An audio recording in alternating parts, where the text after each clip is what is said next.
좌우에 계신 분들과 인사합시다. 오늘도 잘 나오셨습니다. 말씀에 큰 은혜가 있을 것입니다. 오늘 특별히 기도하실 때 내일부터 진행되는 어린이교회 여름 성경학교를 위해서 뜨겁게 기도해 주시기 바랍니다.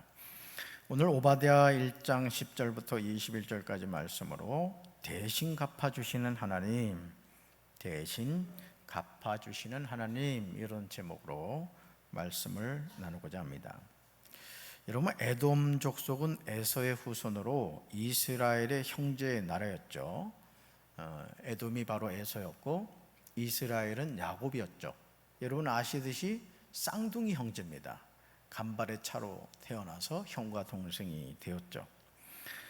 그런데 어려울 때 혈맹이 되는 줄 알았는데 오히려 바벨론과 연합해 유다를 멸망시킨 원수가 되었습니다. 그게 얼마나 참 보기가 안 좋은 모습입니까? 사실 우리 나라 같은 경우도 그렇잖아요. 고구려하고 백제가 망한 것이 신라하고 당나라가 연합해가지고 사실은 공격을 해가지고 망했거든요. 사실 고구려나 백제나 신라는 어쨌든 고조선이라는 그 나라 하나였잖아요, 그죠? 그런데 중국 사람들하고 합쳐가지고 결국은 고구려도 망했고 백제도 망했습니다. 지금 오늘 이 오바댜에 나오는 이 에돔도 그런 일을 한 거예요. 바벨론하고 연합해서 같은 형제의 나라인 유다를 멸망시켰다는 거죠. 우리도 살다 보면 믿었던 사람에게 배신을 당할 때가 있습니다. 하지만 스스로 복수하려는 생각은 금물이라는 거예요. 하나님이 심판하시고 갚아주실 것을 믿고 기도하며 때를 기다려야 합니다. 아멘. 여러분 그런 사람 많죠? 얼굴에 써 있어요. 그런데 여러분 스스로가 원수를 갚으려 하지 말라라는 거죠. 자, 질문 볼까요? 가까운 사람이 배신할 때 우리는 어떻게 해야 합니까? 라는 거예요. 가까운 사람이 배신할 때 우리는 어떻게 해야 되냐? 첫째, 같이 읽습니다. 인간은 누구나 연약하다는 사실을 알아야 합니다. 아멘. 하나님은 이스라엘을 시기했던 에돔 족속도 사랑하셨습니다. 여러분 출애굽 때 에돔 족속이 이스라엘 사람들이 자기 땅으로 통과하는 것을 거절했음에도 율법을 제정할 때 선민이 될 기회까지 주신 것을 알 수 있어요. 신명기 23장 7절부터 8절에 나오죠. 자, 이런 은혜를 받았다면 하나님께로 돌아와야 마땅했습니다. 그러나 그들은 바벨론과 한패가 되어서 형제의 나라인 이스라엘을 괴롭혔습니다. 우리의 형제도 그럴 수 있죠. 인간은 죄 중에서 잉태되고 출생하였기 때문에 그렇습니다. 태생 자체가 연약한 존재로 어떤 악이든 행할 수 있다는 거죠. 그래서 그런 말이 있어요. 우리 어른들이 하는 말 가운데 하나가 산길을 가다가 제일 무서운 게 누군지 아세요? 짐승이 아니래요. 사람을 만나면 제일 무섭다는 거예요. 이 사람이 어떤 사람인지를 몰라서. 여러분 좌우에 있는 분 한번 봐봐요. 어떤 사람인지. 3년 동안 예수님과 동고동락한 제자들조차 배신했습니다. 여러분 성경을 읽으면서 사람이 그럴 수 있는가? 그럴 수 있습니다. 예수님이 뽑았던 12명의 제자가 대충 뽑지 않았거든요. 예수님이 산에 올라가서 기도하신 이후에 뽑았던 제자들이에요. 그런데도 예수님이 고난당할 때 다 도망을 가고 말았습니다. 배신까지 했죠. 성경과 역사는 배신이 가끔 있는 사건이 아니라 일상사임을 증언하고 있습니다. 그러므로 내 형제나 믿었던 이웃도 언제든지 배신할 수 있음을 염두에 둬야 된다는 거예요. 그래서 그런 일이 있어서는 안 되겠지만 그런 일이 혹여나 저와 여러분의 삶에 다가올 때 그렇구나 이렇게 생각을 하시라는 거예요. 아멘? 아무도 아멘을 안 하잖아요. 어쨌든 그러시기 바래요. 사람이 부인이라는 거죠. 자, 두 번째 볼까요? 두 번째, 가까운 사람이 배신할 때 우리는 어떻게 해야 합니까? 막 말까지 더듬어요 제가 지금. 자, 둘째 같이 읽습니다. 악행을 저지르지 않도록 성찰해야 합니다. 아멘. 15절부터 16절이죠. 에돔 족속은 이스라엘이 환난을 겪을 때 형제로서 돕기는커녕 바벨론의 앞잡이가 되어서 유다를 멸망에 이르게 했습니다. 이 일에 대해서 하나님은 그들이 행한 대로 그 벌이 고스란히 자신에게 돌아갈 것을 예언하셨습니다. 또한 이것은 에돔뿐 아니라 어느 민족 누구에게라도 공평하게 적용될 것임을 천명하셨습니다. 이 형벌은 우리에게도 적용될 수 있습니다. 그러므로 내가 배신할 일도 없고 징벌당할 일도 없다고 단정짓는 것은 교만이라는 거예요. 그러니까 우리도 배신할 수 있는 일이 있다는 것이죠. 자, 사탄도요, 원래 하나님을 섬기던 천사였음을 기억해야 돼요. 사탄도 하나님 가장 가까이에서 하나님을 섬기던 천사였습니다. 나 자신이 누군가의 원수가 될 수 있다는 거죠. 배신당하는 피해자일 뿐 아니라 가해자가 될 가능성도 잠재해 있다는 거예요.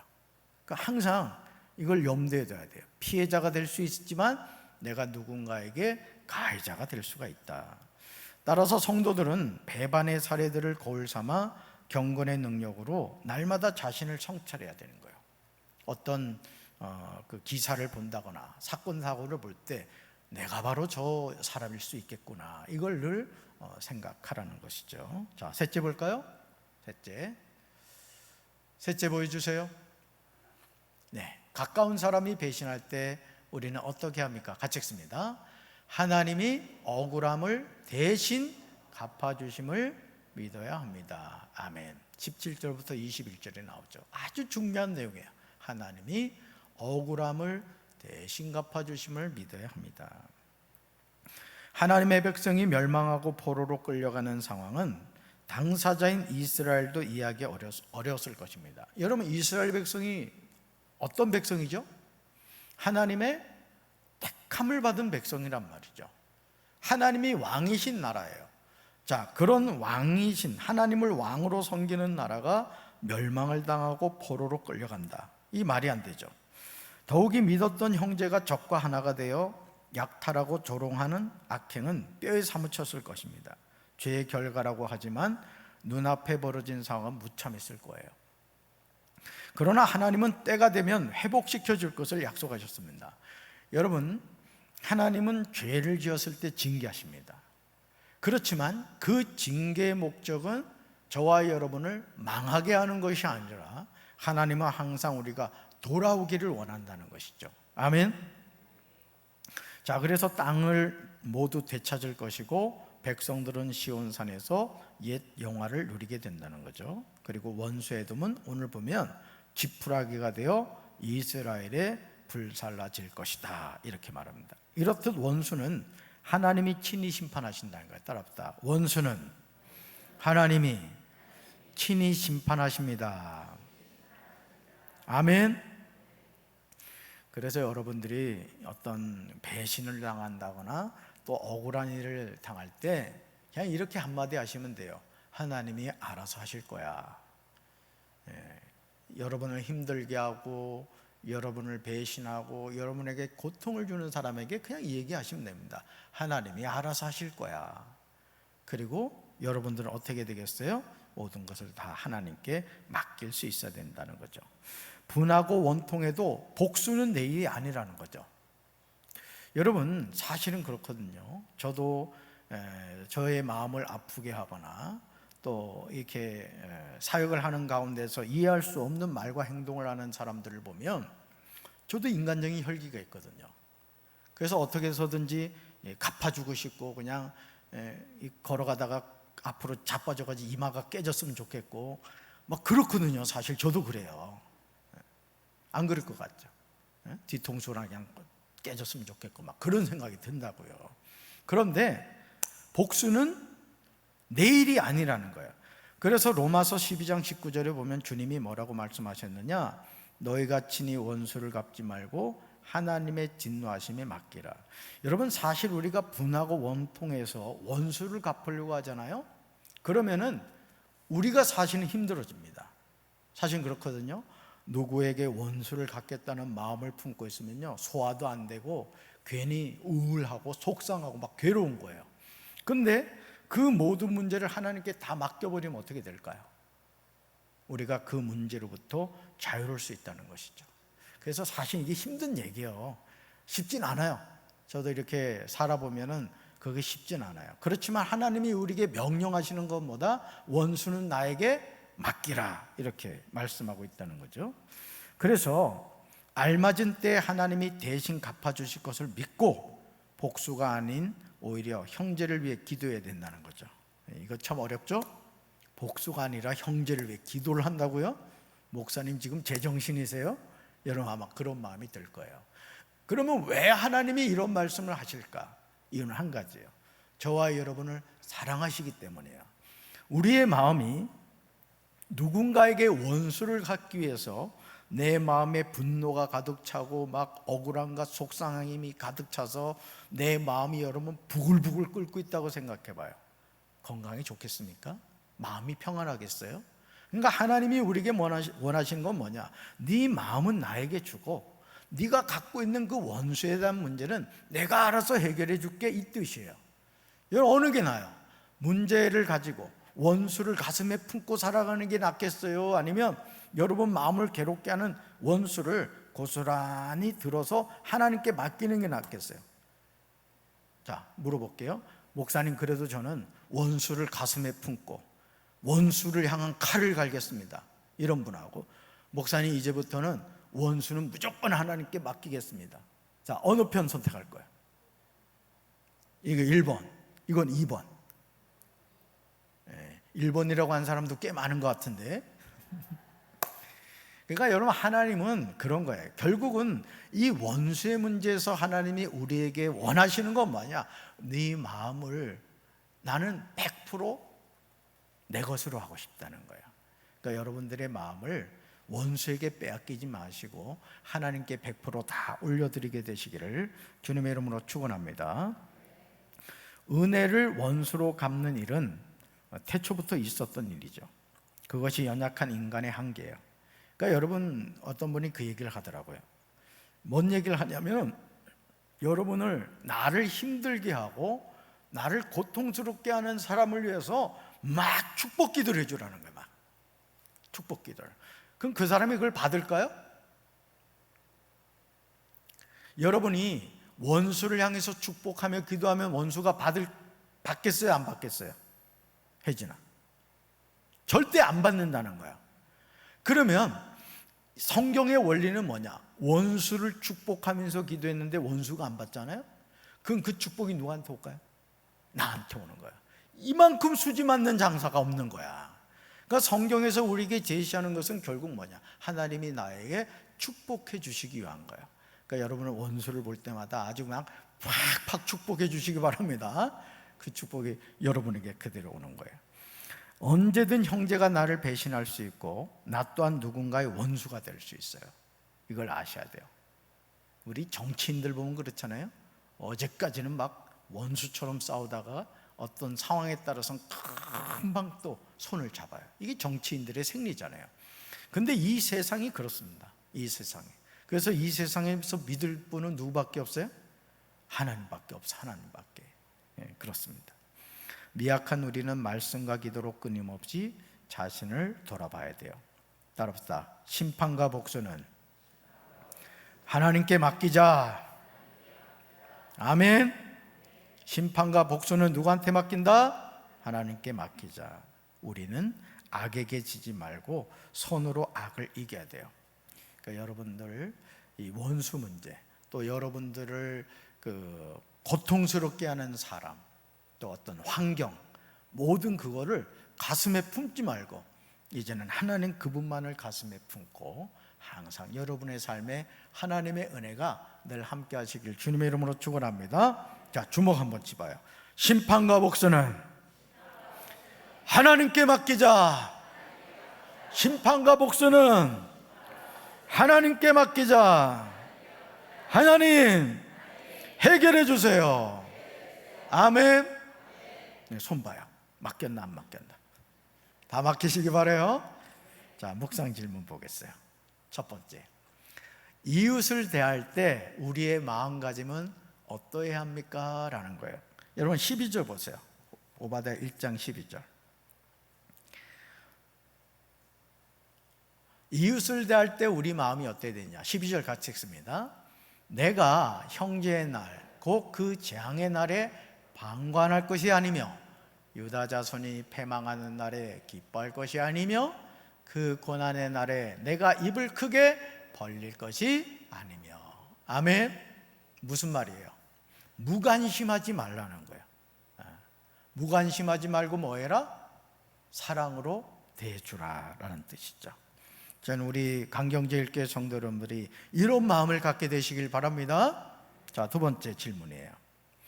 이웃과 좋은 관계를 위해 노력해야 할 것이 무엇입니까? 라는 거예요. 이웃과의 좋은 관계를 위해 노력해야 할 것이 뭐냐? 15절 보세요. 15절 같이 읽습니다. 여호와께서 만국을 벌할 날이 가까웠나니 내가 행한 대로 너도 받을 것인즉 내가 행한 것이 내 머리로 돌아갈 것이라. 아멘. 아주 무서운 말이죠. 그렇죠?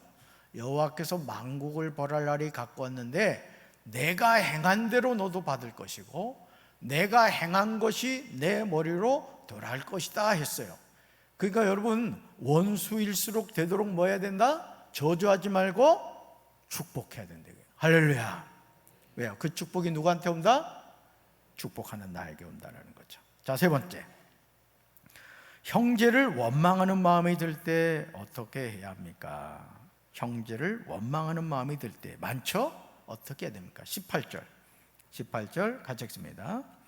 야곱 족속은 불이 될 것이며 요셉 족속은 불꽃이 될 것이요 에서 족속은 지푸라기가 될 것이라. 그들이 그들 위에 붙어서 그들을 불사를 것인즉 에서 족속은 남은 자가 없으리라. 여호와께서 말씀하셨느니라. 아멘. 자, 보세요. 결국 에서가 에돔 족속이 바벨론과 연합해서 유다를 멸망시키는 일을 했는데 오늘 18절을 보면, 그렇죠? 18절을 보면 어떤 말씀이 나와요? 야곱 족속은 불이 될 것이고 요셉 족속은 불꽃이 될 것이요 에서 족속은 뭐래요? 지푸라기가 된다는 거예요. 뭐야? 홀라당 타버린다는 거예요. 하나님의 심판이 임하게 된다라는 것이죠. 뭘 의미하죠? 하나님께 맡기라는 거예요. 혹시 여러분 불편한 마음을 갖고 있는 분, 또 형제 간에 또 자매 간에 어떤 유산의 문제 때문에 뭐 그렇잖아요. 참 별별 문제 가지고 형제 자매 간에 우애가 불편한 경우가 많거든요. 자, 그랬을 때 어떻게 하라고요? 하나님께 맡겨버려라. 하나님께 100% 맡겨버리라는 거죠. 누가 해결해 주신다? 하나님이 해결해 주실 줄로 믿습니다. 자, 삶의 적용을 볼까요? 삶의 적용. 가까운 이웃을 사랑의 대상으로 삼아 생활 가운데 구체적인 관심과 사랑을 보입시다 라고 했어요. 가까운 이웃을 사랑의 대상으로 삼아 생활 가운데 구체적인 관심과 사랑을 보입시다. 안부를 묻는다거나 또 다과를 나누는다거나 뭐 방법이 여러 가지겠죠.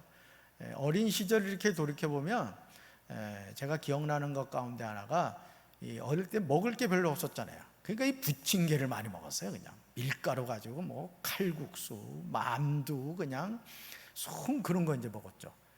그리고 뭐 그냥 어쨌든 풍성해야 되니까 그냥 풀이라는 풀은 다 갖다 넣는 거예요. 양을 많이 하게 해야 되니까. 그러면 부침개를 하면 어떻게 해요? 이웃들하고 나눠 먹었거든요. 우리가 사실은 신앙생활하는 믿음의 공동체로서 여러분 주변의 이웃들과 그런 관계를 맺고 사시길 바랍니다. 그럴 때 복음을 전할 수가 있는 거예요. 저는 우리 사랑하는 성도 여러분들이 가까운 이웃을 사랑의 대상으로 삼아서 복음을 전하고 전도를 하는 우리 성도들 되기를 주님의 이름으로 축원합니다. 우리 394장 찬송하시면서 준비하시는